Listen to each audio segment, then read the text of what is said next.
నిజామాబాద్ లో కేంద్ర మంత్రి అమిత్ షా పర్యటించనున్నారు. జాతీయ పసుపు బోర్డు కార్యాలయాన్ని ప్రారంభిస్తారు. ఆ తర్వాత రైతు సమ్మేళనంలో పాల్గొంటారు. అమిత్ షా పర్యటన సందర్భంగా భారీ బందోబస్తు ఏర్పాటు చేశారు. అమిత్ షా పర్యటనకు సంబంధించి మరింత సమాచారాన్ని మా ప్రతినిధి శ్రీపతి అందిస్తారు. శ్రీపతి, ఎట్టకేలకు జాతీయ పసుపు బోర్డు కార్యాలయం నిజామాబాద్లో ప్రారంభం కాబోతోంది. జాతీయ స్థాయిలో ఉన్న ఈ పసుపు బోర్డుకు జిల్లా కేంద్రాన్ని ప్రధాన కార్యాలయంగా నిర్ణయించారు. ఈ మేరకు కేంద్ర ప్రభుత్వం ఆదేశాలు జారీ చేసింది. కొంతకాలం క్రితమే ఇక్కడ కార్యకలాపాలు కూడా ప్రారంభమయ్యాయి. అయితే అధికారికంగా ఈ జాతీయ పసుపు బోర్డు కార్యాలయాన్ని రేపు కేంద్ర హోంశాఖ మంత్రి అమిత్ షా ప్రారంభించబోతున్నారు. దీనికి సంబంధించి నిజామాబాద్లో భారీ ఏర్పాట్లు జరుగుతున్నాయి. ప్రస్తుతం మనం చూస్తే ఇక్కడ నిజామాబాద్ పాలిటెక్నిక్ కళాశాల మైదానంలో ఉన్నాం.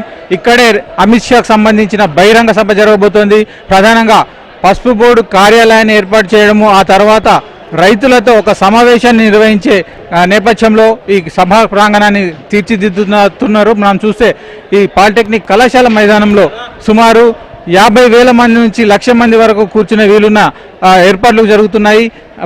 ప్రధానంగా ఈ సభ వేదిక సిద్ధమవుతోంది. అలాగే జనాలు, రైతులు కావచ్చు, పార్టీ కార్యకర్తలు కావచ్చు, అభిమానులు కావచ్చు, కూర్చునేందుకు సిద్ధంగా కూడా ఈ గ్రౌండ్ను తీర్చిదిద్దుతున్నారు. అయితే ఈ జాతీయ పసుపు బోర్డు కార్యాలయం నిజామాబాద్కు మంజూరైనప్పటి నుంచి కూడా అనేక రకాల చర్చలు జరుగుతున్నాయి. అంటే ఇదొక నామమాత్రంగా జరిగిన ప్రక్రియ. ఈ జాతీయ పసుపు బోర్డు ఇక్కడ ఏర్పాటయ్యే పరిస్థితులు లేవనే విషయంలో కూడా విపక్షాలు తీవ్రస్థాయిలో ధ్వజమెత్తాయి. ఈ నేపథ్యంలోనే నిజామాబాద్ ఎంపీ ధర్మపురి అరవింద్ ఒక ప్రత్యేక ప్రణాళిక ద్వారా పసుపు బోర్డు సాధించారు. అలాగే మొన్నటి అసెంబ్లీ ఎన్నికలు, అలాగే పార్లమెంట్ ఎన్నికల సమయంలో కూడా ఈ పసుపు బోర్డు మంజూరుకు సంబంధించి స్వయాన ప్రధాని నరేంద్ర మోడీ ప్రకటించారు.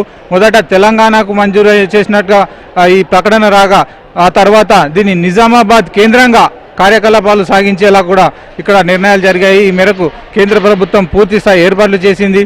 అయితే ప్రస్తుతం తాత్కాలికంగా నిజామాబాద్ రూరల్ ఎమ్మెల్యే క్యాంపు కార్యాలయంలో ఈ పసుపు బోర్డు కార్యాలయం కొనసాగుతోంది. దీన్ని అధికారికంగా కూడా తీర్చిదిద్దేందుకు, అధికారికంగా మార్చేందుకు అమిత్ షా నేతృత్వంలో ఈ ప్రధాన కార్యాలయాన్ని ప్రారంభించబోతున్నారు. దీనికి కేంద్ర మంత్రి అమిత్ షాతో పాటు ఈ సభకు, ఈ కార్యక్రమానికి రాష్ట్రానికి సంబంధించిన కేంద్ర మంత్రులు కిషన్ రెడ్డి, బండి సంజయ్ హాజరవుతున్నారు.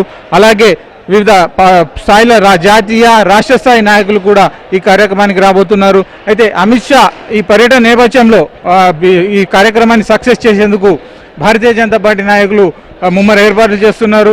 ఇటు రైతులు కావచ్చు, ఇటు నిజామాబాద్, అలాగే జగిత్యాల, నిర్మల్ జిల్లాలకు సంబంధించిన పసుపు రైతులు, అలాగే వివిధ స్థాయిల్లోని నాయకులను కూడా ఈ కార్యక్రమానికి ఆహ్వానించారు. ఇప్పటికే జాతీయ అధ్యక్షులతో పాటు రాష్ట్ర అధ్యక్షుడు, అలాగే జిల్లాలోని వివిధ స్థాయిల నాయకులంతా కూడా ఈ సమీకరణలో తీవ్రస్థాయిలో కృషి చేస్తున్నారు.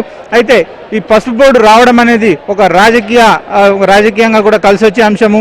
రాబోయే స్థానిక సంస్థల ఎన్నికలు కావచ్చు, భవిష్యత్తులో కావచ్చు, ఈ జాతీయ పసుపు బోర్డు అనేది నిజామాబాద్లో ఏర్పాటు కావడం వల్ల తమకు మరింత మైలేజీ వస్తుందని బీజేపీ నాయకులు భావిస్తున్నారు. ఇది ప్రస్తుతం పాలిటెక్నిక్ కళాశాల మైదానంలో తాజా పరిస్థితి. వీడియో జర్నలిస్ట్ అనిల్తో శ్రీపతి, ఏబిన్ ఆంధ్రజ్యోతి, నిజామాబాద్.